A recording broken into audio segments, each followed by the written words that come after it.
I'm sad to say you were so right in your analysis. The fact is, before I became part of the not so long but long enough suffering minority, well, you know, you got to have your opinion on one of these, right? I really didn't appreciate the Fourth Estate. I thought I did. I certainly thought that I would defend freedom of speech and independent press, but I really sort of thought, well, you know, we can do our job. I served 8 years, 6 of them in the majority during George W. Bush, and I'm here to tell you, it ain't so. Government will not be accountable simply by 3 branches, each thinking we're keeping a good eye on the other. More importantly, and this is where I think all of you should be very proud, the unseen bureaucrat will outlast every administration, including this one. Whether it's 2 more years or 6 more years, they will outlast you. They will outlast all of us unless we have a structure that finds and digs and roots out the kind of too cozy relationships that led to the Gulf of Mexico being filled with oil for countless days. I mean, I know you all counted them, but it really is something where it's too late when we're covering oil.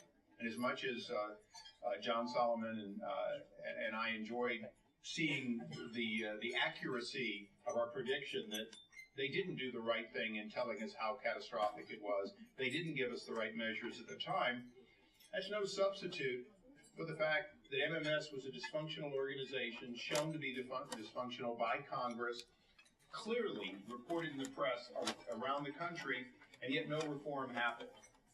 So I wanted to be here tonight. I was really honored.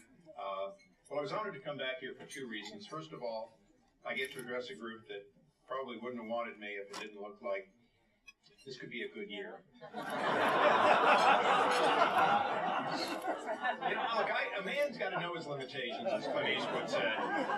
And we all know what a ranking member is. It's somebody that calls and sees and works with every investigative reporter and feeds them as much information as he can, hoping that he will make what is not being reported relevant to the majority. And for 2 long years, I've had the honor of doing that. But I'm also here because there is likely to be a title change, and it's going to have to be different this time. And it's going to have to be different because of organizations like this who really are dedicated to holding government accountable and holding corporate America accountable as they interface with government.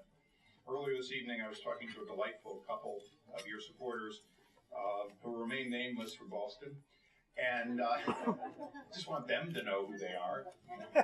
And he was commenting. Well, his wife was having a better conversation with my wife. He was commenting on just, well, those who met my wife know this to be true. First of all, my wife doesn't talk about politics, which makes her pretty neat and interesting in this town.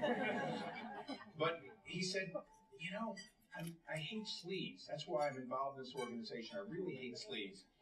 And I said, well, you're involved in this organization, but don't read anything or you'll see nothing but it. But the fact is, he commented on front page of the Journal the fact that Angelo Mazzillo, who had put a program together, the usual corporate friends and family, and morphed it in to one of the most,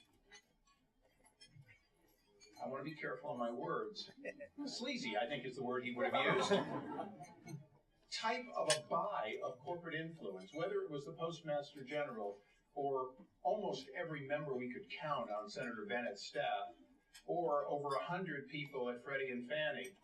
They gave, or certain senators who have periodically been mentioned in the news. They didn't want to get a senator, they wanted to get everybody. They wanted to create an environment in which they could wrap up anything and sell it to Freddie and Fannie, get paid for it, move on, make a lot of money. Now, maybe Angelo Mazzillo was a genius, and clearly up until this point he has sort of gotten away with it. He paid a fine. I think he paid it out of his cash account, not his investments. Look, we covered him. He did well. We, America, don't have a fix for that.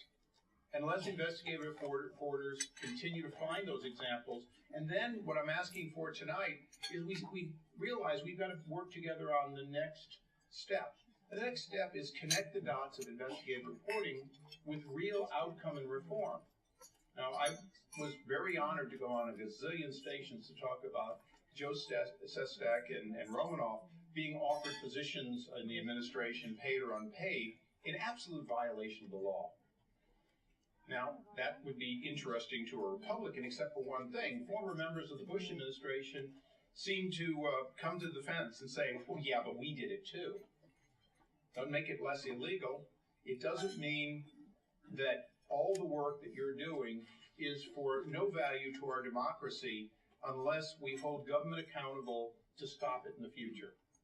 And that's proactive reporting. It's the kind of relentless work that I hope we will do on the committee, but I hope that the press will join with this organization and do to make sure that we close the loop on the reforms. It's not President Obama's fault. He inherited it. But it is all of our fault if this administration doesn't make the kinds of changes that clean up government systematically for the next president and the one after that. So I want to thank you for listening to me, my ill-thought-out humor. Well, at least I got to laugh on self. You know, whenever you say I'm really not good, people laugh. So thank you all. I look forward to working with all of you. And Christian, as you said, I probably have more problems with government, but together we can work on both. Thank you.